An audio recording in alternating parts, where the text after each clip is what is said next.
Information Security Blueprint is the basis for the design, selection, and implementation of all security program elements, including policy implementation, ongoing policy management, risk management programs, education and training programs, technological controls, and program maintenance. This guidance offers guidelines and voluntary directions for information security management. The documentation specifically identifies itself as a starting point for developing organization-specific guidance. It states that not all of the guidance and controls it contains may be applicable and that additional controls not contained may be required.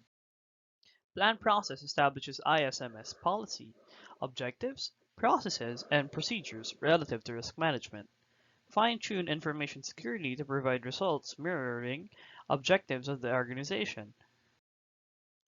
Due process implements the ISMS policy, processes, procedures, and controls. Check process monitors, reviews, and assesses your ISMS.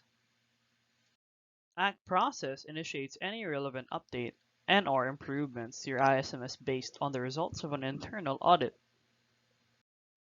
ISO 27001 has moved from its previous plan, Do Check Act format to a more formal and comprehensive approach to implementing the ISO 27002 control structure.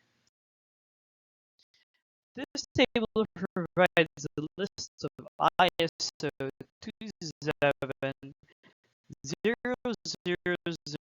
documents that are currently issued or were planned as of early 2014. Other approaches are described in many documents available from the NIST Computer Security Resource Center.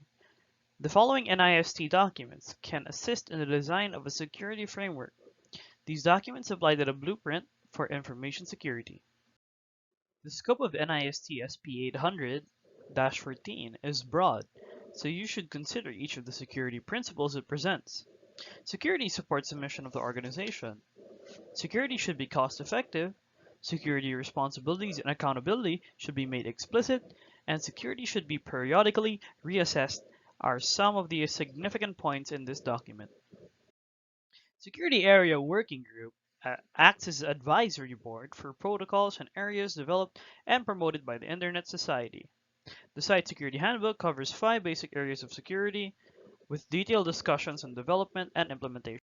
Baselining and best practices are solid methods for collecting security practices, but provide less detail than a complete methodology. Possible to gain information by baselining and using best practices and thus work backwards to an effective design. Information security safeguards provide 3 levels of control: managerial, operational, and technical. Managerial controls set the direction and scope of the security process and provide detailed instructions for its conduct. Operational controls address personnel security, physical security, and the protection of production, inputs, and outputs. Technical controls are the tactical and technical implementations of security in the organization.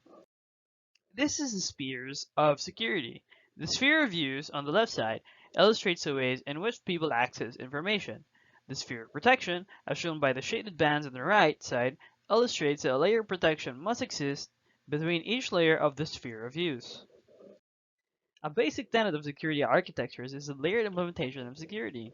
To achieve defense in depth, an organization must establish multiple layers of security controls and safeguards, which can be organized into policy, training, and education, and technology. Security perimeters can effectively be implemented as multiple technologies that segregate the protected information from potential attackers. Unfortunately, the perimeter does not protect against internal attacks from employee threats or unsigned physical threats. The security perimeter is an essential element of the overall security framework, and its implementation details are the core of the completed security blueprint. The key components of the security perimeter are firewalls, DMZs, proxy servers, and IDPs. This illustrates the concept of building controls in multiple and sometimes redundant layers. The figure shows firewalls and prevention IDPs that use both packet level rules and content analysis.